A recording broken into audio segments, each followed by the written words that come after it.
Goncalo Pacheco de Almeida, thanks for joining us on Xerfi Canal. You're an associate professor of strategy at HEC Paris. You are also a visiting scholar at New York University. And for the last 20 years, you have been teaching strategy and negotiation to a wide range of students, from students in the Grande École program at HEC Paris to senior executive in the MBA programs. First of all, could you give us an example of a famous negotiation in history, for instance? Sure. In 1912, Roosevelt was running for President of the United States. His campaign manager distributed millions of brochures with photos of Roosevelt taken by an independent photographer. But the campaign manager forgot to ask the photographer before if he could use the photos. In this negotiation, the photographer could have asked Roosevelt $75 million in copyrights in today's dollars, but Roosevelt's campaign did not have enough money to pay for it. It could go bankrupt. So what was shocking is that by the end of the negotiation, the photographer had agreed not to charge $75 million. He actually agreed to charge nothing at all. Worse, he ended up paying $6,000, all his disposable income, to the campaign manager. And most people are stunned by this outcome. So why did you pick up this example? What are the lessons that we can learn about this example, about key principles in negotiation?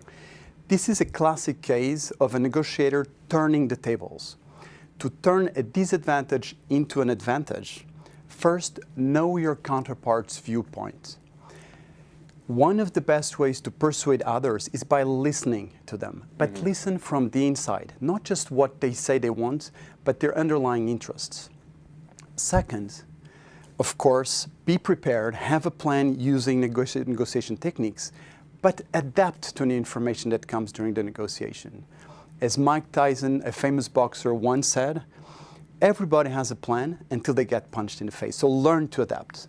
And last point, know when and when not to make first offers. As they say, the early bird gets the worm, but the second mouse gets the cheese. And can you tell us more about common mistakes that occur in negotiations principally? You have told us about these key principles. What about the common mistakes? Sure. I can think of 3 examples of common mistakes in negotiation. First, always seeking compromise. Negotiating is not compromising. Compromise is reasonable in zero-sum situations, but most times log rolling, that is trading favors, dominates. Second, taking things personally and disregarding cultural differences.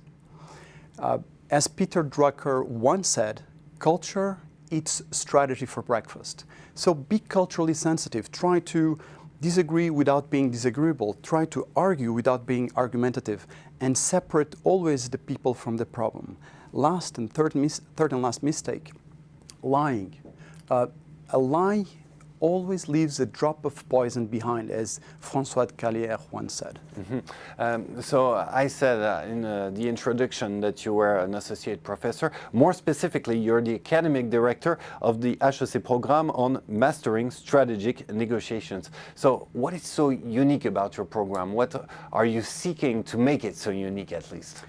So most negotiation classes draw on game theory and social psychology.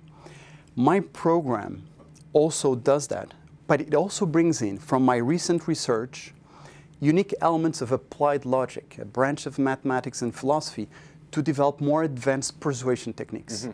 It's a crash course that basically fast tracks you from basic to advanced negotiations in just 3 days. It's a highly experiential and hands-on program where learning happens or begins at the end of your comfort zone. So who should take your program? The program is open to anyone who wants to improve their negotiation skills. Negotiation is not just for the sales force.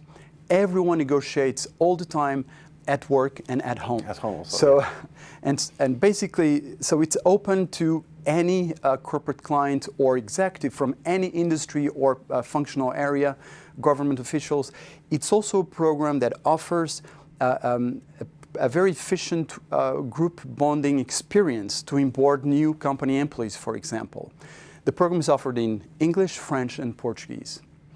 Well, thank you so much, Gonçalo, for your time. We know a little bit more about key negotiations principles, and for those who would like to know more, well, they can always take your lectures at HEC Paris. Thank you so much once again for your time. Thank you very much, Thibault.